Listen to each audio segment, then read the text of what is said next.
Hi everybody, Ahmed again. It is Monday, the 30th, December's over, New Year coming.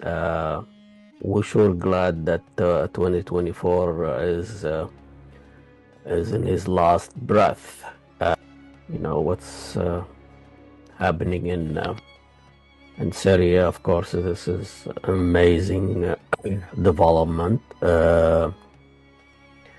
Need to be watched with some kind of cautious, but this is a new Arab Spring, that scaring a lot of Arab dictators. Here you have a moderate Islamic movement,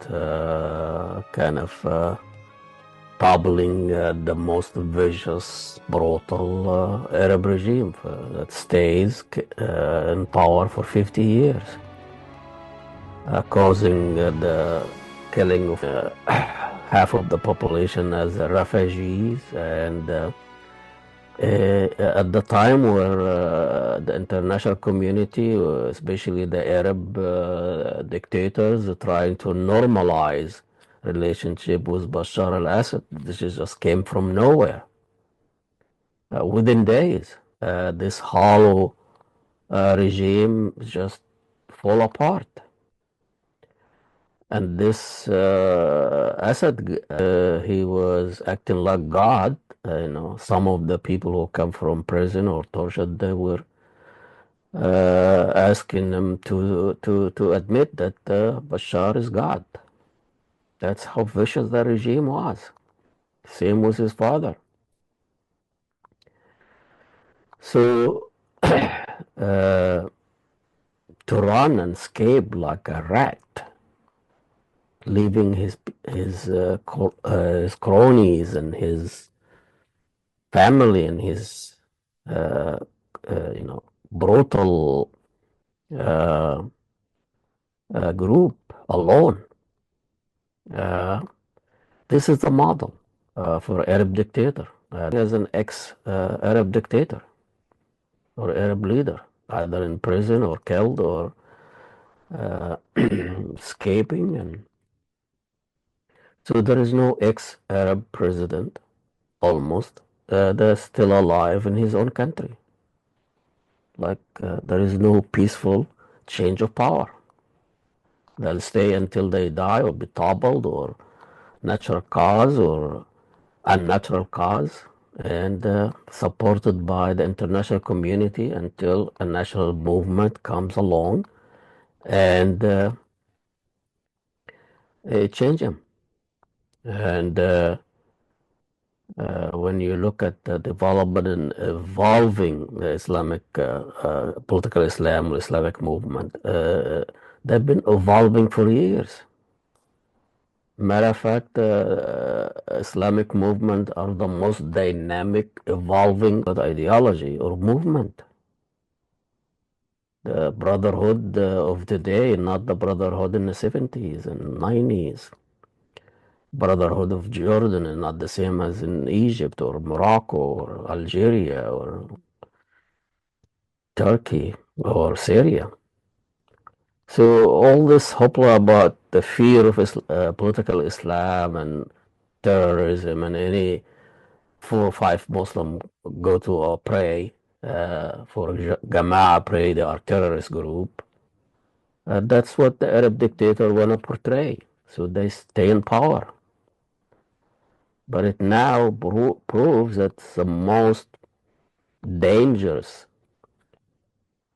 movement on Arab dictators, the peaceful Islamic movement. Once you are moderate, you are dangerous. There is nothing to sell to the West or sell to your own people, that you are empowered to protect them from extremists. And so most dangerous is to be moderate, to wanna participate in the political process. When you look at the Brotherhood or the founder of the Brotherhood, al-Banna. When you look at what they say, it's no that much difference from an average Arab Muslim or an average Egyptian. Every country is different, but in general, what creates extremism is dictatorship, is a brutal regime. The Arab Spring in Syria was the most peaceful, the latest one in the Arab Spring, and was faced by killing and bombing of children, women, father and daughter, and uh, and that's what they come. The sons and daughter of all those people who got killed 13, 14, 15 years ago, they came back. Then they took the country by storm without almost any fight.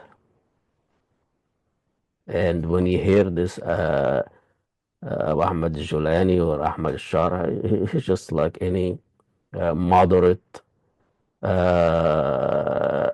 political leader. I mean, even Trump wouldn't even say the same thing he's saying. Trump is saying we're gonna arrest Mexican, we're gonna people eat dogs, and we're gonna put people on trial, we're gonna deport anybody support Palestine, we're gonna give wealth to the rich. You know, he sounds like a radical Taliban.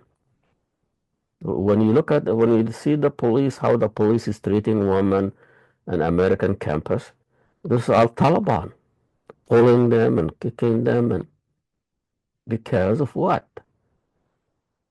They are anti-genocide, and you want to liberate the Afghanis woman? Where is a feminist movement and Me Too and Malala the foundation for what the killing of women in Palestine and raping them by the Israeli Zionist soldiers? Where are the feminist movement?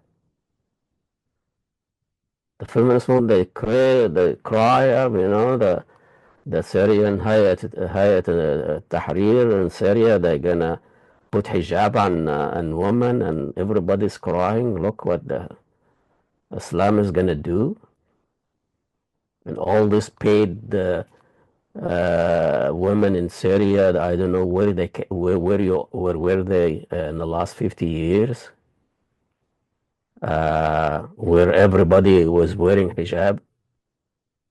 Political hijab is more dangerous. When you put a hijab on any freedom of expression, why that doesn't bother the West, as if we women when wear a hijab, that's oppression, that's whatever. When the whole country is under political hijab and dictatorship and brutal uh, uh, police regime, everybody is fine, and they want to do business with him because you know he's gonna uh, cooperate with the fight on terrorism, or he's not gonna uh, be anti-Israel or that things. So it seems to me the left and the secular and the West are the more dogmatic, the more static.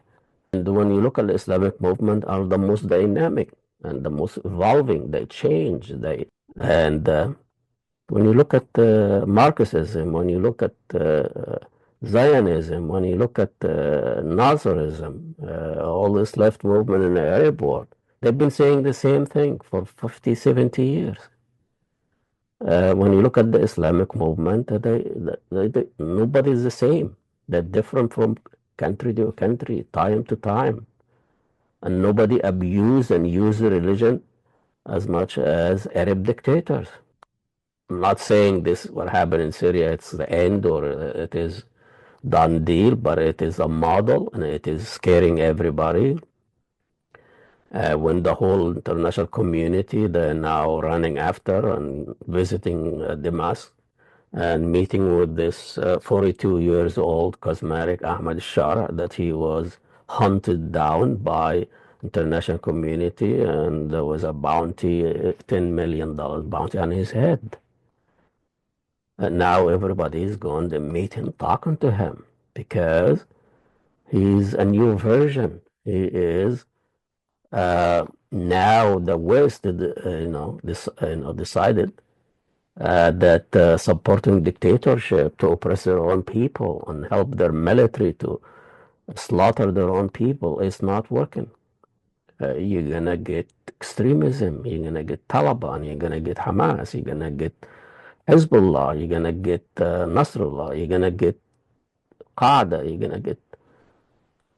But dealing with moderate Islam, dealing with the people who just wanna,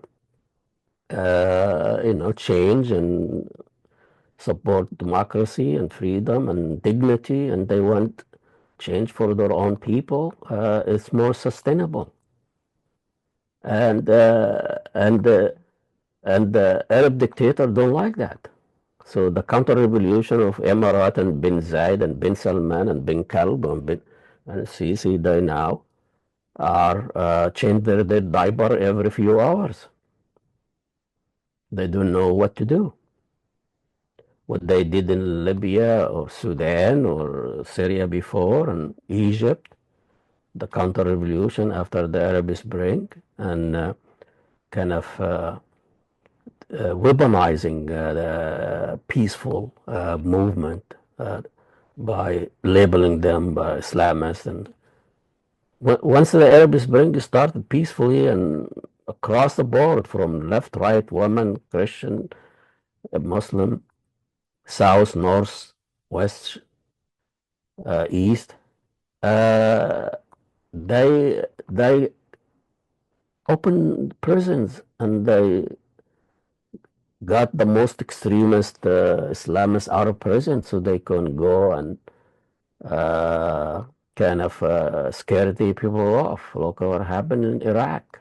And then we have ISIS, manufactured extremism, and kind of labeled Arab Spring being Islamist and terrorist and all of that. But the Arab Spring phase 2 or 3, because it really never stops, this was happening in Syria. And that is scaring Arab dictators. There's nothing you can do. How can you be against a peaceful movement that they wanna, what they want, what the West been talking about it for 200-300 years? Social contract, peaceful democracy, dignity, share the decision making, representation. What is so extremist about this? So uh, I think the 2025 are going to see a lot of change, and I think I was in Egypt a month ago, and I think Egypt now looks like what Egypt in 2010. Just the calmness before the storm. The Sisi is so terrified; he's controlling everything. Uh, uh, there is no politics in Egypt. Nobody talks about anything.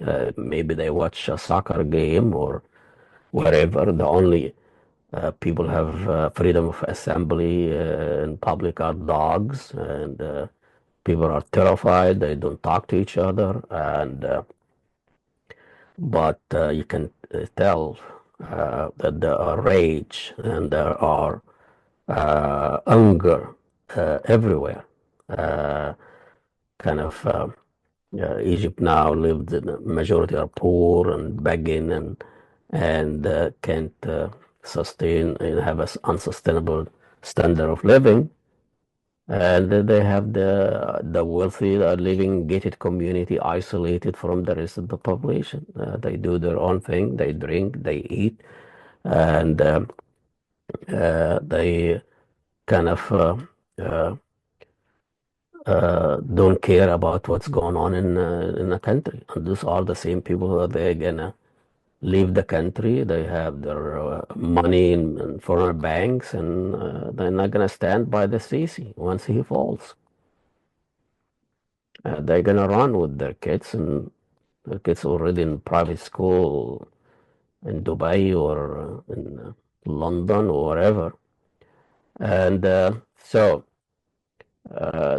Arab dictator model is hollow, it's unsustainable, and is dangerous. And the West start realizing that you need to rely on the people who represent the people, the leader who represent the people, not representing the military or a certain sect or a certain cult or a certain and the minority support minority to control the majority and all the things that the British did since World War II, divide and conquer, and let the minority control the rest of the country, Lebanon and Syria and Iraq. That's all I want to say today. I wish you all, a better 2025, Happy New Year, and